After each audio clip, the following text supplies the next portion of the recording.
Some of you in your working life, or perhaps in your volunteer activities, may have gone through a process with your organizations to determine mission, vision, and values.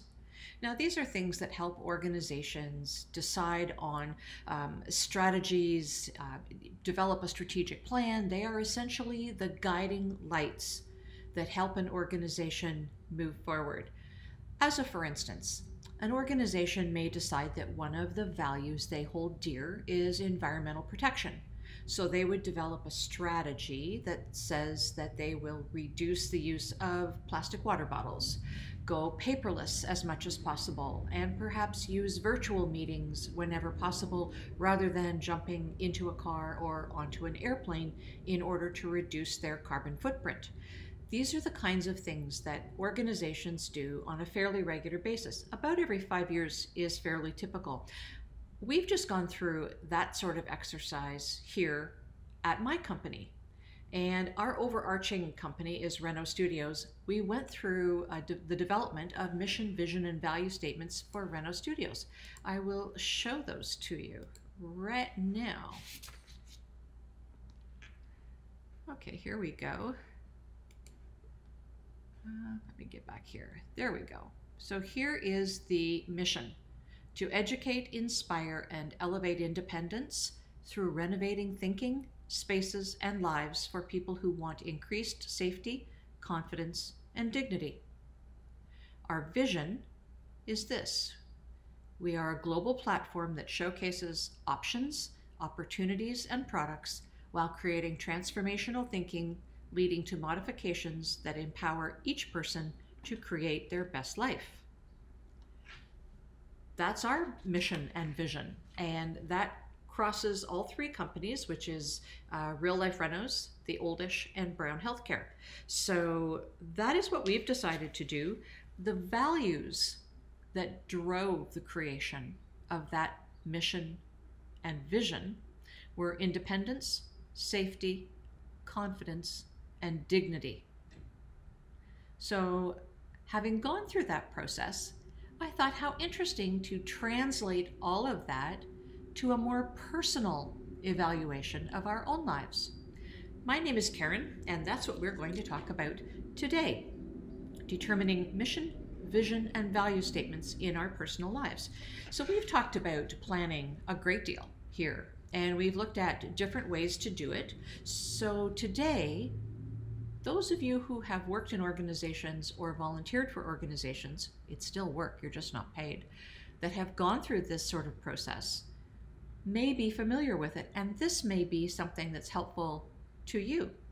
So it really helps us to decide how we want to move forward if we have a good understanding of our core values. So even though you normally hear mission, vision, and values stated that way, mission, then vision, then values, it's actually done the other way around. The first thing you do is determine your values. They drive everything. So, when a decision needs to be made, we can always look back on our values and decide whether option A or B or C, in terms of what decision we need to make, is best aligned with our values. And there will always be something that aligns better with the values that we hold dear. Values are something that gives us great comfort. And when we have a really good understanding of what our values actually are, when we sit down and think about it, it's amazing what sort of bubbles to the surface. And it's really interesting how it truly does guide you. So although it does take discipline to stay true to your values, it really is something that puts you on a very solid footing. And it's worth doing the exercise. Whether or not you take it on to do mission and vision, it's really worth having a good, solid think about what your values are, not what someone else told you they are. And when I say that, I don't want to offend anybody, but churches, social service organizations, sometimes the community we live in, will all hold a set of values and impose those on the people who choose to participate in them. I'm not saying that's a bad or a good thing. That is for you to decide, not for me to decide. The point I'm trying to make is that sometimes we can adopt another set of values without actually giving it too much thought ourselves. It's really, really interesting to sit down and think about your own values that you want to guide your life. Is it all carved in granite? No, it is not. You know, like I said, organizations quite frequently go through these reviews of their mission, vision, and values and their strategic plan on a fairly regular basis. Every 5 years is fairly normal. You can do it every year, every 2 years, every 5 years. You can do it whenever you decide you need to do it. It's entirely up to you. So let's get going. Get out a piece of paper and in no particular order, write down all the values you hold dear. I'll wait. No, I'm kidding. This can actually take you several days because it drives so much of what happens next in the exercise. You really need to think about it. So write down as many as come to mind. There's no limit on this and there's no special order to it. Just write them down as they come to you. I'll give you an idea of some of the things that I write down when I think of my personal values, and they've certainly changed over the years. You know, now that I'm older and my children are grown and gone, I look at things differently than I did when I was 20 and had a whole life before children. I tell my kids that all the time. You know, before you were born, I had this whole life. And, you know, I think your children always see you as this mother. I want to know what a mother. Okay. Anyway, they have changed over the years. So when I was in my 20s, I had different values. And when I was in my 30s and 40s, I had different values. And as I said, now that my kids are grown and gone, my values are different again. Independence is at the top of my list now that I am an older adult. Independence wouldn't even have been on my radar in my 20s. So, you know, things change. It is on the top of my list now. And it is very important to me to remain independent. Family is still high on my list of values. I value family tremendously, but it has shifted. It's not a hands-on kind of value anymore. It's more of a supportive role. My children have their own husbands and families and lives and jobs, and they don't need me or want me to be hands-on. I hope they still want me to be supportive. I think they do. That's the role I'm taking on anyway, is to be supportive. Joy and peace are very important to me. Contentment is important. You notice I didn't say happy. Happiness is not, it's not a value I purposely put here, and I did think about that for a while. I think contentment is more important. Happy has an opposite, and that is sad, and that for me is too many ebbs and flows. On the whole, I want to be content with my life. So that is the value I put down here. I like to make a difference. So that's a value I hold. Integrity has always been really important to me. Not sure it would have made my list when I was in my 20s, but it has made the list the last several decades for sure.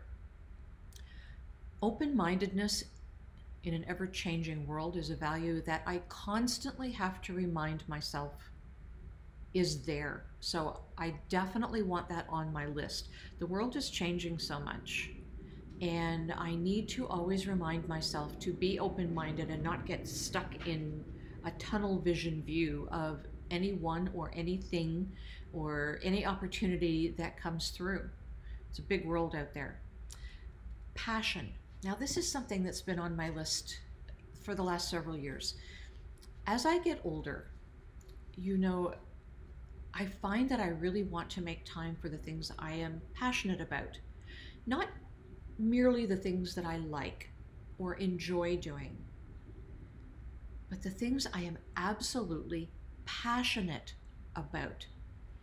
If there's extra time, I can take care of the likes, but passion, that's a value.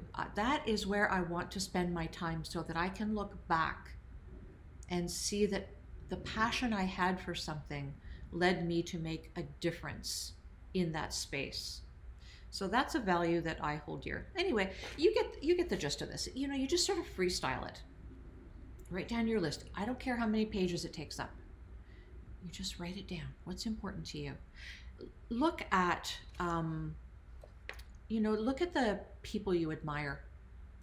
Look at the things you do. Look at the activities you undertake, the things that you read, and what are the values that are embedded in those people or those things. You must be drawn to them for a reason. So if you're having trouble coming up with values, look around you, because you probably live your values in many ways that you don't realize until you start thinking about it. So there you go. When you have your words, however many pages, and it might be one page. I don't want to make you feel guilty if you've come up with 20 things. Awesome. Those 20 things are great. If you've come up with 200 things, well, that's a bigger list, but good for you. People who have values, I don't want to put a number on it or put a box around it. Now then, when you start looking at all of these words, you will notice similarities between some of them. What you're going to do is put similar things in groups together. Okay, so as a for instance, let's see, what did I write down? I wrote down, okay, so you might have written down making a difference, volunteering, service, and encouraging others to make good choices through mentorship. So, values aren't only one word, okay? You might have a sentence here or there, and that's fine. Making a difference, volunteering, service, and encouraging others through mentorship all have a similar theme running through them. Put them in a group. Or not. Put them in a different group if that makes you happy. This is your list. But that's the example I'm giving you. Another example is education, lifelong learning, personal development, understanding, wisdom, reading. Those things have a similar vein running through them. Put them in another group. Okay, so you make these groups of similar values that have a similar theme running through them.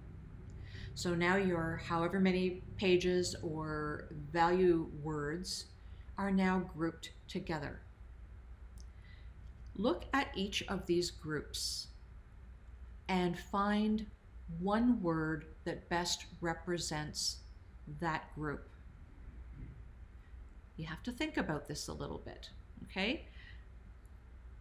As I said, it could take several days. You might want to sleep on it and then get up and look at it with a fresh mind. Okay? You're going to end up with however many groups you've got. Again, no limit on this. If you've got 10 groups, you're going to have 10 words. If you have 5 groups, you're going to have 5 words. Doesn't matter how many groups you have, just like it doesn't matter how many value words you have. You'll just put these groups together, okay? For every group then, you will have one word. Take those words. Let's just say, for instance, you've got 10 groups. You're going to have 10 words. Put those words in the order of importance to you, not to other people, to you. Order them in importance. Sometimes that can be a little challenging because you hold these values dear and you don't necessarily want something to be the last on the list because somehow it indicates that it is less than. The reality is that there are values that you will hold more dear, and the list will be something of a declining list, which doesn't mean that the last one is not important and should be taken off the list. No, that's not what I'm saying. It doesn't mean that. It just means that you know what is of the utmost importance in terms of your values, okay? So when you've done that, then we're going to look at your vision. Remember I said this is done backwards. Mission, vision, value. We're doing value, vision, and then mission, Okay, so look at your vision. What's your vision for your life? Where do you see yourself 1 year, 5 years, 10 years down the road? That's your vision. And it's okay to have a 1 and a 5 and a 10-year vision. As I said, stuff happens. This is not carved in granite. This stuff can be reassessed every year if you want, every 3 years, every 5 years. It doesn't matter what interval you choose. It matters that you have this vision for yourself, of yourself. Where do you want yourself to be? You know, you hear so often, if you can see it, you can be it. It's kind of true. When you set your path, then you set about figuring out how you're going to get there. So write down your vision, where you see yourself, and you choose the date. Might be based on how old you are. Might be based on the fact that now you're working and in 5 years you won't be working. I don't know. This is you. Okay? Write it all down. Take into account the things you know for sure. Here's what I don't want you to do. I don't want you to doom and gloom it. You know, this might happen, or, you know, this is a familial trait. It's probably going to happen to me. Well, it might not. Base your vision on what you know to be true. That's the best way to do it, okay? On the other hand, I want you to be realistic. You know, if you've got bad knees and your doctor has told you that if you don't do A, B, and C, then in a few years you're going to be sitting more than you're going to be active, then, you know, you need to envision what you're willing to do to have the vision. Do you want to be active? There's your vision. You want to still be active despite the bad knees. But, you know, if you know that in 5 years, for instance, you're going to be retired, your life is going to change completely, you've been making plans with your partner to move to a warmer climate, to, you know, move closer to the grandchildren, then that's your vision.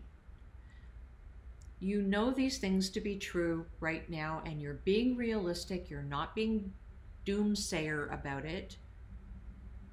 Okay, your vision. This is where you want to be. The last thing we're going to look at is the mission of your life. That is how you are going to use your values to achieve your vision. This all come together now? Okay. You know what your values are, and you know what your vision is.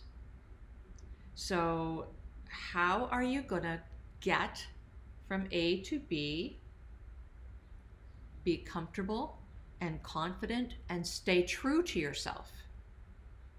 That is your mission. Write down your mission, and it's essentially a bunch of steps. It could be a statement. You're going to get there by being true to your values, by proactively planning your life, by saving X number of dollars a year, which will get you to your goal. Your mission is what you decide it's going to be. People tend to get very shaky and uncomfortable when they stray from their values. So when you're developing your mission, how you're going to get to the achievement of your vision, keep an eye on those values and make sure that the steps you decide to take are in line with the values that you hold dear. Make sense?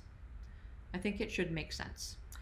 So at the end of doing this exercise, you should have a firm grip on the values that guide your life, on the vision that you have for your life, and on the mission, which describes how you're going to lean on those values to get you to your vision and achieve the life that you want to create for yourself. You know, this is not like hokey. I don't mean, oh, you're going to create this life that isn't possible. No, this all has to be realistic and possible. But in a very real sense, you do get to create your life by making decisions, one foot in front of the other. And as I have said to you before, if you don't make decisions, somebody will. Somebody will be making decisions about your life. I'd prefer that it were you. I'm sure you'd prefer that it were you. So this is all part of being proactive. So what about when opportunities come up that seem very tempting? Opportunities, new ideas that you didn't know about when you developed this mission, vision, and values? Well, you have a framework to guide you. For some things, your values can certainly continue to guide you, and should, because these are the things that are at their core you. The vision that you have when this new shiny thing pops up may be what changes. And you have to use your vision in a way that lets your values align with it. Let me put that another way. You have to use your values to decide whether you are comfortable in pursuing this new vision. Does that sound better? Because for some of us, opportunities come up and it's squirrel. Squirrel. There's a squirrel. It's shiny. It's a squirrel. It's moving fast. Got to chase it. Got to grab it.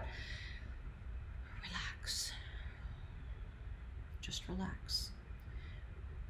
By going through the creation of this framework of mission, vision, and values for yourself, you create a framework that you can use going forward.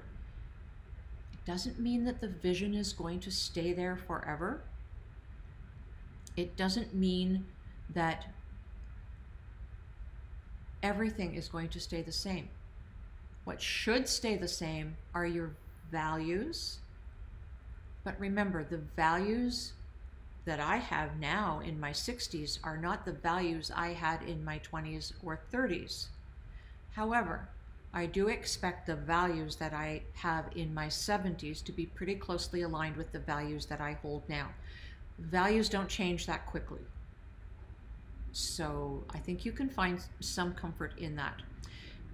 It's fair to be able to take advantage of a brand new vision that you didn't see coming.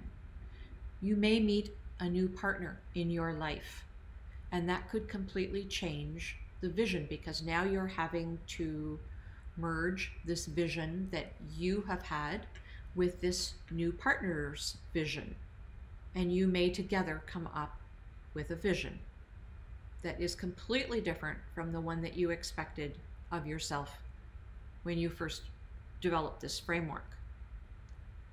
Your values, though, they're going to stay the same. Your values will stay the same. So it helps to be able to assess new opportunities or squirrels against your values to make sure that you stay within your comfort zone. That's what you want to do always, is stay within your comfort zone while moving forward to a future that is of your choosing, of your design, of your creation. That is our show for today, and I do hope that you will come back and join us next week. Before we go, I want to show you our oldish website, because I've put a new feature on there that I want to be able to show you. And you see down here, this little gear.